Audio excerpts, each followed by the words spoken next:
Welcome back to Simply Holistic. Dr. Tony here. We're going to dive a little today into, well, before I actually come out and say a headline, let me ask you a question this time. Do you think that half a glass of water can make the difference between hydrating you or dehydrating you? Do you think there's a line that thin? One simple glass of water each day or half a glass of water each day, can that make the difference between you being, say, overhydrated or dehydrated? Just a half a glass of water? Surely not, right? I mean, think about the varied amounts that each of us drink each day. You know, some days we're drinking like, can't get enough because we're just that thirsty, and other days we're like barely drinking anything because we just don't feel the thirst. So when you think about the range of what we drink day to day, surely something like a half a glass of water is not going to make the difference between you being overhydrated or underhydrated. So I pose that question because there are some numbers in this study that I find kind of interesting.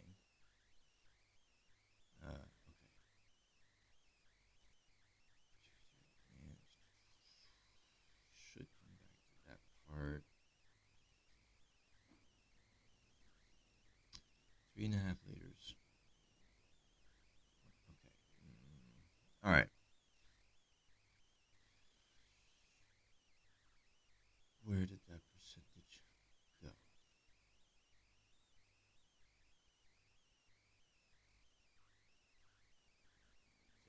Okay. So here's an introduction and background part of this study. We're going to talk about diabetes insipidus, which we have talked about a little bit lately. We're going to dive a little deeper into this one, though, a little deeper. Supposedly affects roughly 1 in 25,000 people, or about 0.004% of the global population. I am getting to the point where I disagree with that percentage of the population. I actually think this impacts more people than what they think. I think this impacts a bigger part of the population than what this is given credit for. Okay, so due to the rare occurrence in the population, the various forms of DI can be negatively affected, be relatively neglected, didn't think that sounded right, be relatively neglected in medical education as well as in research setting. Although diabetes insipidus is an uncommon endocrine disorder, I won't disagree with that. The outcome for untreated disease can negatively impact the quality of life for the patient. Well, any diabetes that's left untreated will negatively impact your quality of life. So this would be no difference. Epidemiology, oh my gosh. Obviously, I've never been an expert on the scientific pronunciation of words. Epidemiologically, okay. Diabetes insipidus does not show a predilection for males or females and can develop at any age. It can be classified in 4 major categories. We've discussed this before: central, nephrogenic, dipsogenic, because the dip crap, or gestational. It most commonly defined as urine volume. Diabetes insipidus is most commonly defined as a urine volume of more than 3 to 3.5 liters in a 24-hour period in adults with urine osmolality of less than 300 milliliters. Okay. In most cases, urine volume far exceeds that in a 24-hour period. The funny thing about that description is one of the characteristics of this particular type of diabetes is that you're not peeing as much. Well, actually, okay, so we should clarify that too. You're still peeing,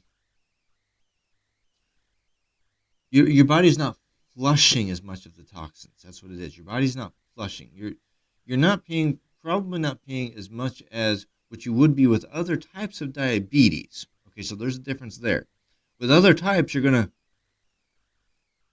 kidneys are, the internal structures of them is constantly processing and flushing. That's the other type of diabetes. That's what's happening. And this one, it's not. And the urine that is coming out is actually diluted. Therefore, that means the toxins that should be getting flushed out through your urine are actually not. They're remaining in your body. So, just like if you're constipated, your bowels aren't moving as they should be. You know that you're getting toxic because the stuff is sitting in your bowels and therefore it's getting recirculated, which by default makes your body more toxic. You're carrying a heavier toxic load. Well, it's a similar thing here, but instead of the bowels, your urine is being diluted. So the toxicity, the trash that should be going out in the urine, you should be peeing it out, is actually not. You have more plain water going out through your urine. And some of the trash, the toxicity, is actually remaining in your body. Therefore, just like with the bowels, it's getting recirculated and your toxic load is building. Okay, so most commonly defined as urine volume. Yeah, all right. The principal hormone of DI is the posterior pituitary hormone ADH, which is one of the main determinants regarding water homeostasis within the body. It's also called antidiuretic hormone or vasopressin. ADH acts on its target organ, the kidney, to increase your urination.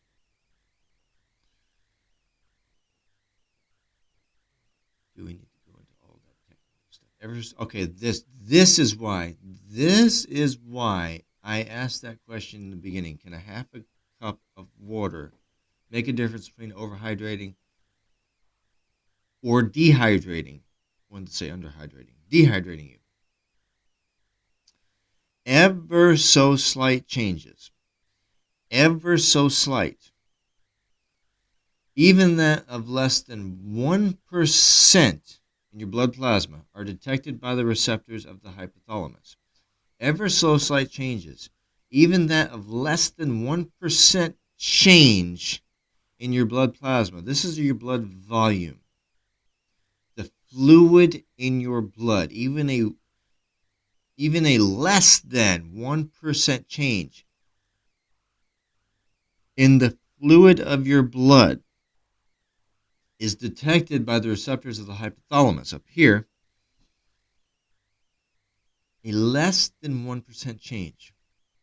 What could it take to achieve a less than 1% change? A less than 1%, do you know how small that is? So if you're feeling thirsty and you decide, okay, I'm not going to drink. I know I'm feeling thirsty, but I'm just going to wait. Now's not a good time. I'm just going to wait on drinking. And you go through half the day that way, or you go through the whole day that way, and you're going, okay, I just swallowed the spit. I just don't have time to stop and drink right now. Do you think that could cause a less than 1% change in your blood volume, the liquid in your blood? Do you think that could cause that small of a change? Food for thought there. So this is detected by the receptors in the hypothalamus. This detection of an increase or decrease leads to the release of the ADH from the posterior pituitary gland. This detection leads to the release of the antidiuretic hormone, vasopressin. A similar response can be examined with respect to baroreceptors stimulated by a decrease in blood volume. The deviation in blood volume requires approximately a 5 to 10% difference in volume.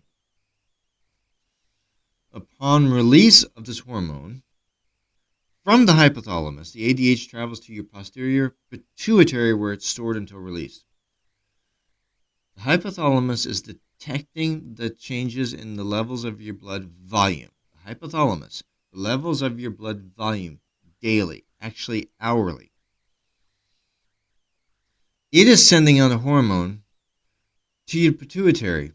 The pituitary becomes a storage tank. The pituitary, which is up in your brain, becomes a storage tank for the hormones that your hypothalamus is sending out. So I've mentioned again the HPA axis, hypothalamus, pituitary, adrenal axis. The three glands are working together, or should be working together. So the hypothalamus is sending this hormone to the pituitary. The pituitary is acting as a storage tank, going, okay, come to me. We're gonna pull you together. We're gonna pull. What is that other word? When you gather, we're gonna gather you together in one place. My brain is saying conglomerate. That's not the right word. We're gonna pull you together. We're gonna gather you in one place. The pituitary is a storage tank for this ADH. All right, where was I? ADH travels to the posterior pituitary where it's stored until released. Once stimulated, a change in blood plasma. Okay, so the pituitary is holding this hormone. The hypothalamus has been making it. It's going to the pituitary. The pituitary is holding it. Remember, the master gland, pituitary. It is a storage tank at the moment holding it. Once the pituitary is stimulated by the change in blood volume, the pituitary releases the ADH into your bloodstream. Once stimulated, the pituitary, by changing the blood volume, the pituitary releases all the stored antidiuretic hormone. The pituitary releases it into your bloodstream and is flowing in order to control the amount of fluid or blood volume that you've got going on. So this is supposed to impact your thirst or lack of thirst, increase or decrease, increase or decrease. Desire is not decrease, increase or desire. Increase or decrease. Where are we at? Okay. As a water-soluble peptide hormone, an acts on its target by binding to these other receptors. Okay. So the hypothalamus is sending it to the pituitary, which at that time is a storage tank. Now, let me come down here and hit on this. Central diabetes insipidus, the most common type, is due to a deficiency in ADH production. So we have got the hypothalamus creating the ADH, sending it to the pituitary. The pituitary is acting as a storage tank holding the ADH. When the right signal comes to the pituitary, it then releases it into the bloodstream. Got that part of the process, right? Central diabetes insipidus is due to a deficiency in ADH production, which means through this office, we can test your level of ADH to see if you are dealing with this type of diabetes. This is not sugar diabetes. This has nothing to do with the level of sugar or glucose in your blood. Nothing. It will cause many of the same symptoms, but it's nothing to do with the sugar in your blood. Deficiency in ADH production. So that comes down to two things. One of two things. It could be that the hypothalamus is not actually producing the ADH because the hypothalamus then would be damaged or have a tumor. Or it could be that the pituitary is not releasing it. Maybe it's holding it, still holding it, still holding it, still holding it. Then you have an excess built up there. So maybe the pituitary is damaged or has a tumor. And somebody's probably asking, well, could the excess ADH be causing a tumor? It could be, but then something tipped the pituitary to that point to where it would start doing that. So there's a trigger there too. Okay. This is primarily caused by acquired factors such as traumatic brain injuries. Well, yeah, if you get boom, there's probably going to be some damage there. Infections, loss of blood to the posterior pituitary or hypothalamus, neurosurgery, and tumors. Tumors I'm going to be aware of, I'm going to be checking for. Infections I'm going to be aware of, I'm going to be checking for. Loss of blood to the glands. Your blood flow in general, I am aware of, and I'm checking. Every time you're in here for an exam, I'm aware of it and I'm checking. So the infections, the tumors, and the blood flow, I'm aware of those and I'm checking for those. Those are things I can check here in this office. Loss of blood flow to the pituitary or hypothalamus. That can actually cause a lot of problems. You don't have the blood flow going there, the tissue in those two organs is going to lose its health because you don't have the nutrients going into them, the oxygen and stuff going into them that they need. Therefore, by default, those two glands are going to start losing their health.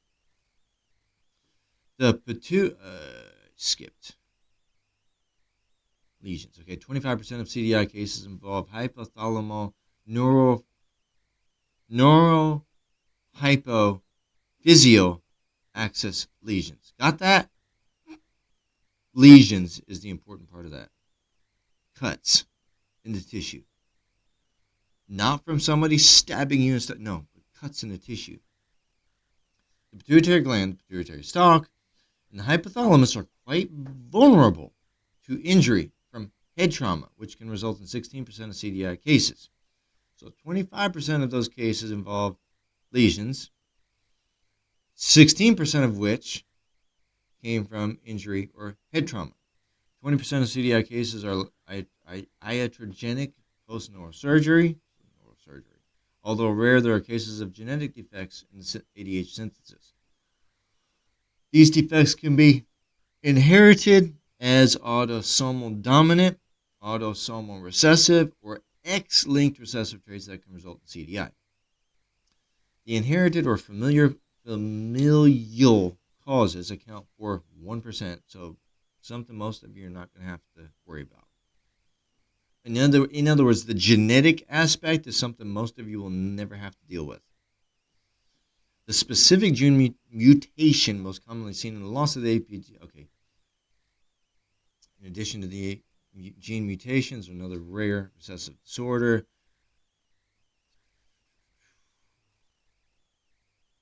Okay.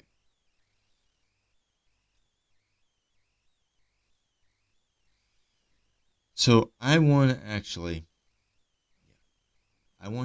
focus on the things that we can control. The infections, the tumors, and the blood flow. We can control all three of those. And I know somebody's probably sitting there right now saying, you can't control the tumors. Actually, yeah, we can. I know pharmaceutically they say otherwise, but yeah, we can. So this is all about the ADH. The ADH, the hypothalamus, the pituitary, infections, tumors, and blood flow. Those are the areas that we focus on here in this office.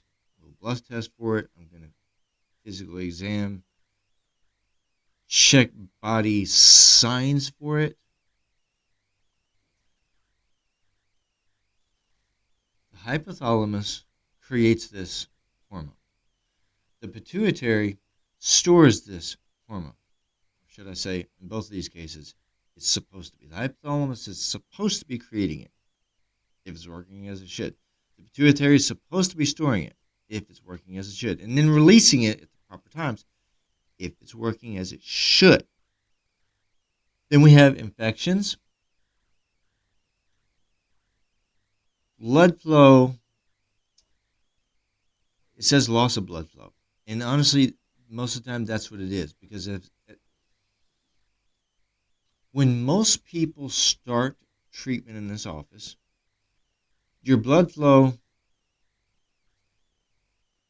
you're starting at a loss. Your blood flow is not where it should be. You are already starting at a loss when you start treatment in this office.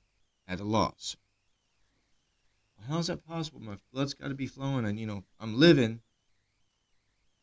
But your blood flow, your body is, shall we say, working, I want to say working at a bare minimum. Um, have you ever heard the term skeleton crew? Skeleton crew is the bare minimum crew that you could have to get a job done. Skeleton crew. Bare minimum crew. It's kind of where your body's operating internally. Yes, you have a skeleton. It has nothing to do with the skeleton in your body. Internally, your body's kind of working with a skeleton crew. The bare minimum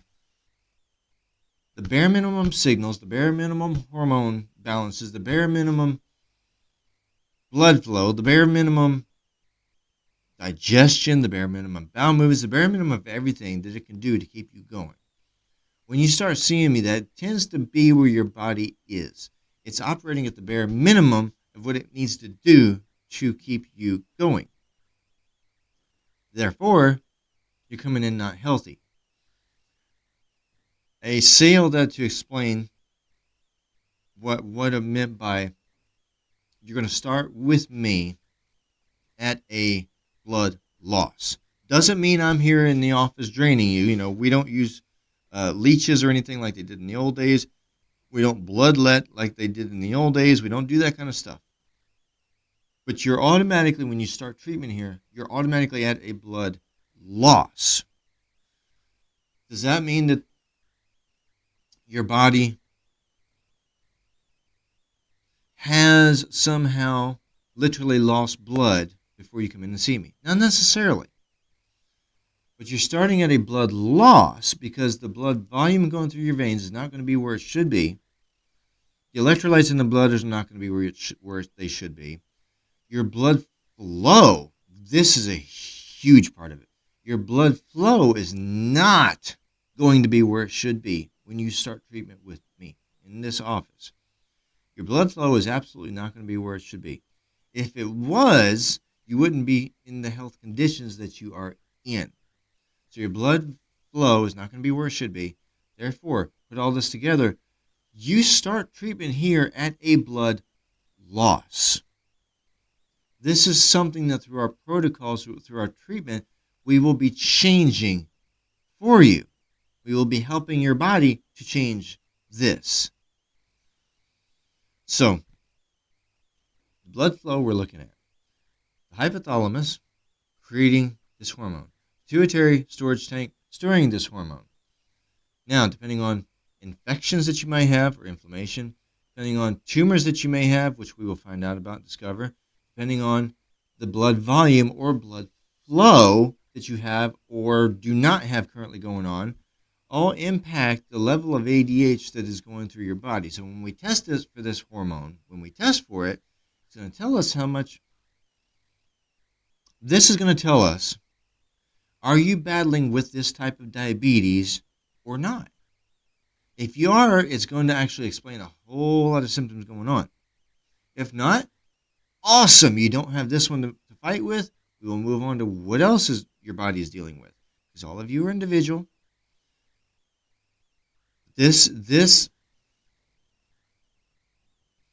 We are checking for infections. We're checking for tumors. We're checking for blood flow. Those are some of the basic things, some of the basic things that I'm looking for in this office when I'm doing your exams, when I'm looking at your blood work, etc. We all need to have better blood volume, better blood flow. We all need that. Therefore, the blood flow itself, the loss of, could impact your ADH, which here's a snippet, can impact water retention within your body. It's actually going to impact a lot of body tissues within your body. Your body tissues, the health of your body tissues are going to change depending on the level of ADH that your body's producing, and releasing, not just producing, but and releasing into the bloodstream. The actual health of your body tissues, I don't want to say hinges on it because there's a lot of factors involved, but the ADH is definitely going to impact the health of the other body tissues. Therefore, I need to be aware of, could you possibly have a deficiency of ADH? You're probably not going to have an excess. Probably not. But could you have a deficiency? And if so, then I need to look at, okay, we need to do this to treat that deficiency in your body. So we can treat that, we can turn that condition around. I mean, that's the whole goal here, right? We turn your health conditions around. We bring you back to health. Isn't that why you're seeking this office anyway? To bring you back to health. Okay, so those are some of the things we're going to be looking for through this office to determine if you're battling this health condition or not. And if you are, we've got the tools here to supply, okay, not in this office, but through this office. We've got the tools to supply to help your body to come back from this. With that said, find us at justsimplyholistic.com, get our intake papers, fill them out, bring them into us, come into our Simply Holistic office. Let's review your intake papers. Let's get your initial blood work done. Let's go through our gamut of testing. Let's see if this is something that your body is fighting, because honestly, I think this is more common than the science papers are saying that it is. Oh, this is rare. It's only 1 in 25,000. I think it was 25,000 people. I think it's more common because there are health conditions that are not being answered by the other, let's test for this and this and this. Well, none of that's the answer. I don't know what's wrong with you. I think this is more common than what the scientists and other doctors want to admit. But in this office, we will discover it. We will find it. If it's going on with you, we will treat it. We look forward in this office to seeing and serving you soon.